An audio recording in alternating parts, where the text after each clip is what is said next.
Vous serez peut-être surpris d'apprendre que la consommation de sucre, au Royaume-Uni et dans d'autres pays développés du moins, a en fait diminué régulièrement au cours de la dernière décennie. Plusieurs raisons peuvent expliquer ce phénomène, notamment une évolution des goûts et des modes de vie, la popularité des régimes pauvres en glucides, comme le keto, ayant augmenté au cours de la dernière décennie. Une meilleure compréhension des dangers d'une consommation excessive de sucre pour la santé peut également expliquer cette baisse. La réduction de la consommation de sucre présente des avantages évidents pour la santé, notamment une diminution de l'apport calorique, qui peut contribuer à la perte de poids, et une amélioration de la santé dentaire.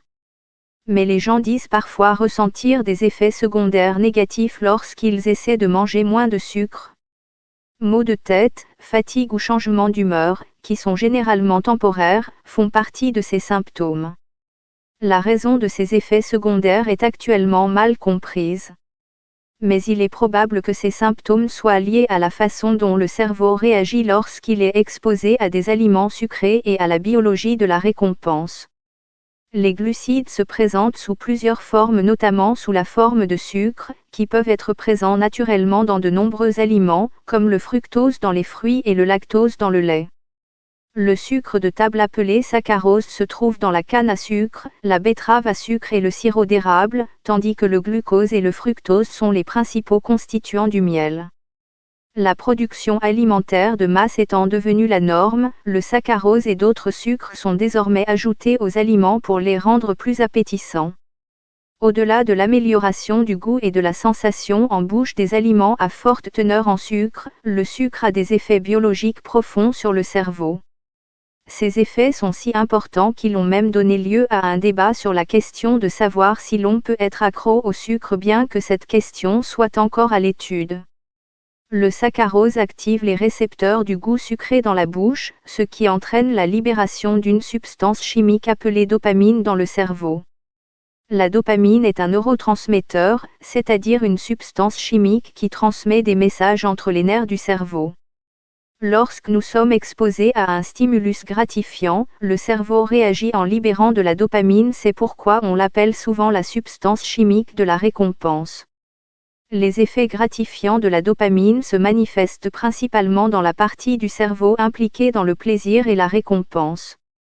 La récompense régit notre comportement, ce qui signifie que nous sommes amenés à répéter les comportements qui provoquent la libération de dopamine. La dopamine peut nous pousser à rechercher de la nourriture, comme la malbouffe. Des expériences menées sur des animaux et des humains ont montré à quel point le sucre active les voies de la récompense. Le goût sucré intense surpasse même la cocaïne en termes de récompense interne qu'il déclenche. Le sucre est capable d'activer ces voies de récompense dans le cerveau, qu'il soit goûté dans la bouche ou injecté dans le sang, comme l'ont montré des études sur des souris. Cela signifie que ces effets sont indépendants du goût sucré. Chez les rats, tout porte à croire que la consommation de saccharose peut effectivement modifier les structures du cerveau activées par la dopamine, ainsi qu'altérer le traitement des émotions et modifier le comportement, tant chez l'animal que chez l'homme. Il est évident que le sucre peut avoir un effet puissant sur nous. C'est pourquoi il n'est pas surprenant de constater des effets négatifs lorsque nous consommons moins de sucre ou que nous le supprimons complètement de notre alimentation. C'est au cours de cette première phase de sevrage du sucre que des symptômes mentaux et physiques ont été signalés, notamment la dépression, l'anxiété, le brouillard cérébral et les fringales, ainsi que les maux de tête, la fatigue et les vertiges. Cela signifie que l'abandon du sucre peut être désagréable, tant mentalement que physiquement, ce qui peut rendre difficile pour certains de poursuivre le changement de régime. Le fondement de ces symptômes n'a pas été étudié de manière approfondie, mais il est probable qu'il soit également lié aux voies de la récompense dans le cerveau.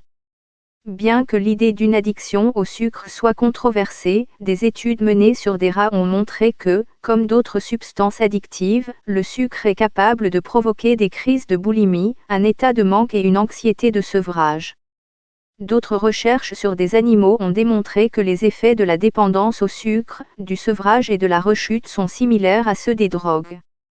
Mais la plupart des recherches menées dans ce domaine portent sur des animaux, de sorte qu'il est actuellement difficile de dire s'il en va de même pour les humains.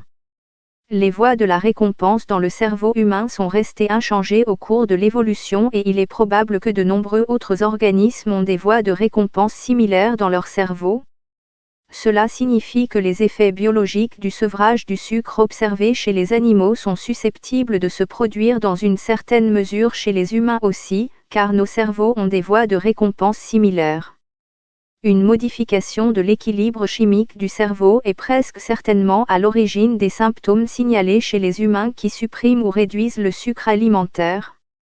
En plus d'être impliquée dans la récompense, la dopamine régule également le contrôle hormonal, les nausées et les vomissements, ainsi que l'anxiété. Lorsque le sucre est supprimé de l'alimentation, la réduction rapide des effets de la dopamine dans le cerveau interfère probablement avec le fonctionnement normal de nombreuses voies cérébrales différentes, ce qui explique pourquoi les gens signalent ces symptômes. Bien que les recherches sur le sevrage du sucre chez l'homme soient limitées, une étude a mis en évidence des symptômes de sevrage et une augmentation des envies de sucre après la suppression du sucre du régime alimentaire d'adolescents en surpoids et obèses. Comme pour tout changement de régime alimentaire, il est essentiel de s'y tenir. Si vous souhaitez réduire durablement le sucre dans votre alimentation, il est essentiel de pouvoir passer les premières semaines difficiles.